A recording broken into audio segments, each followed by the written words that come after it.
What is up, everybody? Welcome back to my channel. Today we're here at Rankin Lake, right outside of Gastonia. It's in North Carolina though. We have our weird discs that we're using today. We're gonna play the front nine here at Rankin Lake. Our weird discs start off with the Ching Juju. This is in the Meso soft plastic, and it has these cool little thumb dimples for you to put your thumb in and get a good grip. We have a Champion Rhino. I know this is not necessarily a weird disc, but it is a unique disc because it has both a thumb track and a big old bead on the bottom. It's kind of the original Berg before the Berg. We have the Dune. I couldn't really find another weird mid-range, but this one's 100% recycled plastic, so it's very unique in that way. Our fairway control driver, also from Trash Panda. This is the Extraterrestrial 2, where this side of the rim is thinner than this side of the rim. Yes, you heard that right. And then we also have the Castoplast yarn, which, as you can see, it's a little weird. It has an extra little lip right here. So yeah.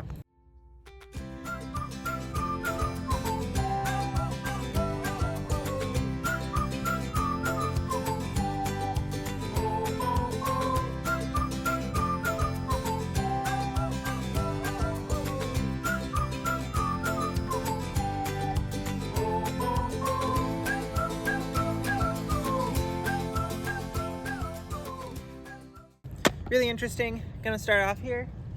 Hole number one is right there. I think we're gonna start it off right with a Juju. Just a little flip up backhand.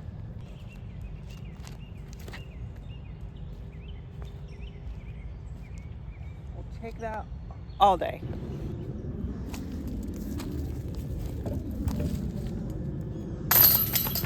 I still can't see the basket, but it says it's 430 feet down that way.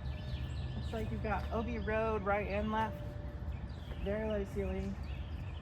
So I think my best chance is I'm going to try to pump this Extraterrestrial around there. See if we can get a look.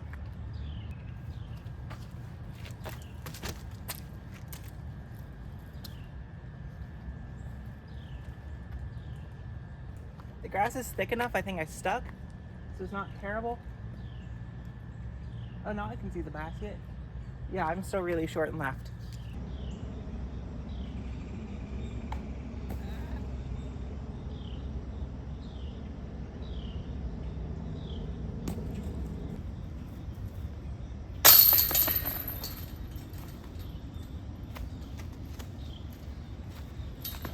Okay, one down, still. But, I mean, to be fair, hole one is really easy. Hole 3, 260, spins around to the right. I'm gonna try to go with the Rask on a forehand. This disc is very, very shallow and very difficult for me to forehand. So this might be the only time you see it out today.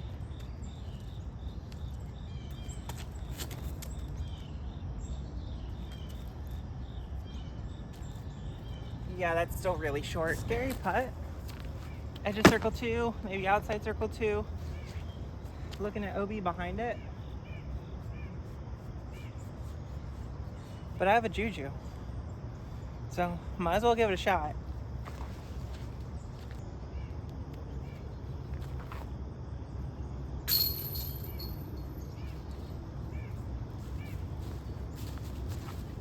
What can I say?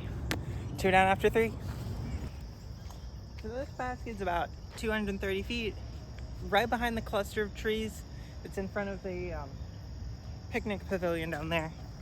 So we're gonna try to go with the Rhino, and then let's just pump it out here, give it enough space so that it doesn't end up in the creek.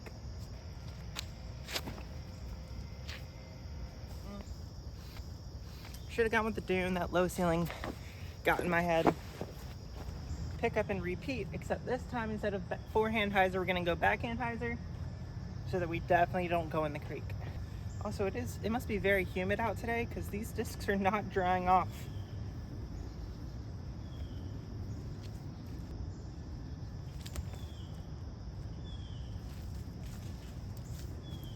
Yep, should be a putt.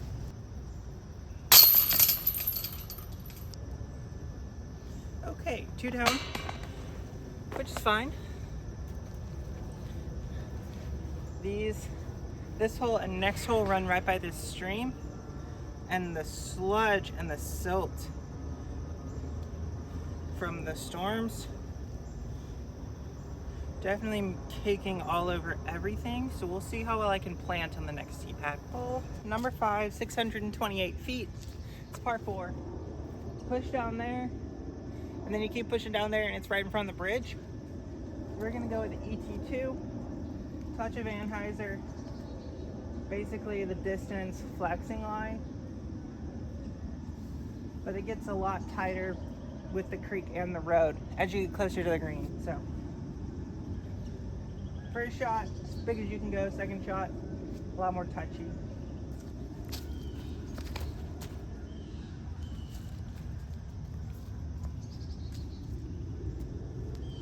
That looks pretty good.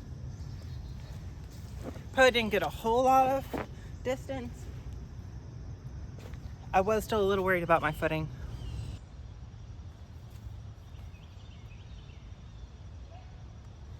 Okay, still got about 300 feet to go. So I think I'm gonna go dune from here.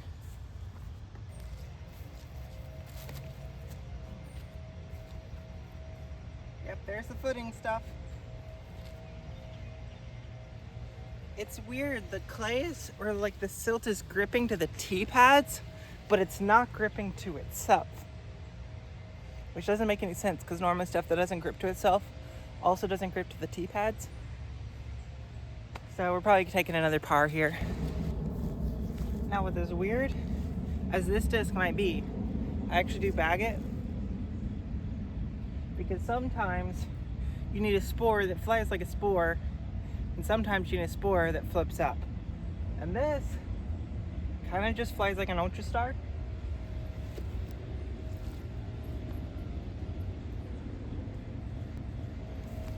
Flips up, holds the line, you put it on, boom, right next to the basket.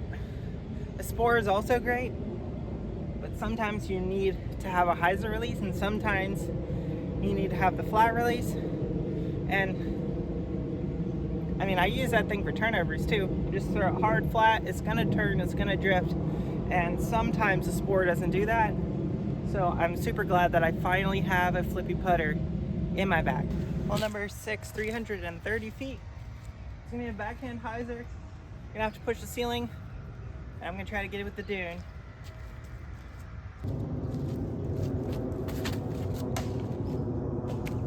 Oh, looks like I'm gonna have to go about 300 feet now. I can actually kind of grip this disc on a backhand, so we're gonna go raft.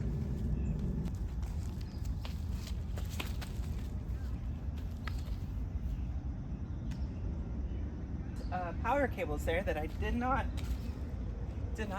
even register that those were power cables. Almost. This close to saving a par. That would have been really nice. Now I'm gonna be 1 over or 1 under, which is still better than I score normally with weird discs. But I think switching up the course changes a lot for my mindset. And it's weird discs, weird course. I have to play a little bit better because I don't really know the course. Hole 7 is just short of 300 feet. The shot shape says backhand turnover, but this low ceiling says forehand flip up. That's what we're gonna try. Well, dune forehand. I don't know if I've ever actually forehanded the dunes. We're gonna find out if it flips up, how it holds the line.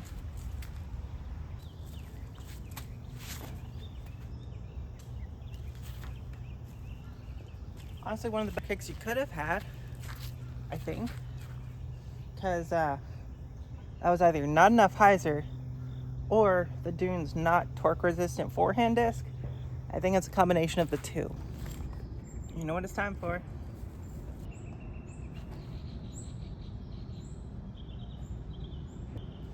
Seems parked enough.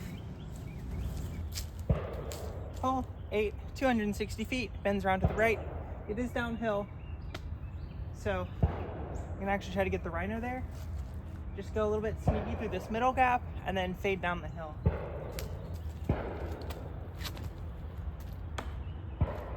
or I just hit the one tree that I have to miss.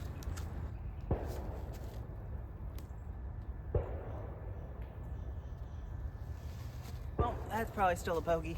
I'm still a long way away.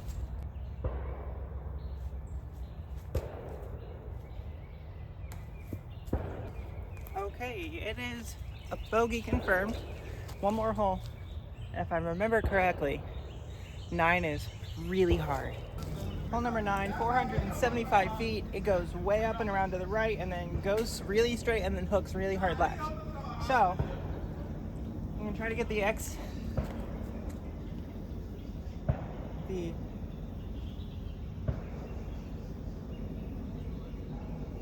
extraterrestrial, XT2.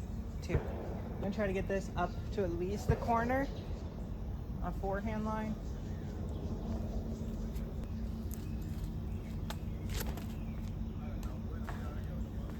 Okay.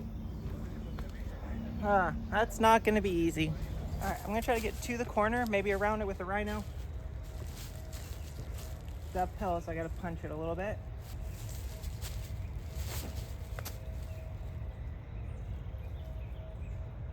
Okay. It's still really tricky from there. Okay, it is. Still way up there. Best chance I have, I think, is to go with the... I think I'm gonna try to go dune forehand again.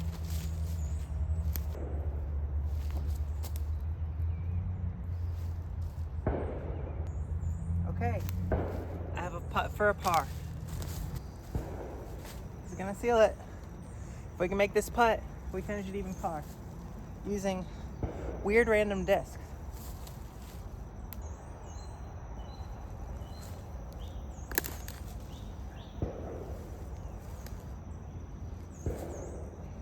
Oh.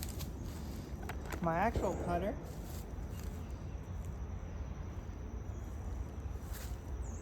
is much more close. Okay, I guess we're finishing one over par, which, considering the discs we had today, completely makes sense. I wish I could have shot better, or just saved par a couple of times. That would have been nice, but that didn't happen. So, if you enjoy content like this, where I go out and just bring some of the randomest, weirdest, most uniquely made or molded or designed discs, make sure to leave a like down below. If you want to see new stuff, make sure to comment that down below. Please make sure to subscribe. It helps you guys out with the subscriber only giveaways, and it definitely helps me as well. And until next time, see you out on the course.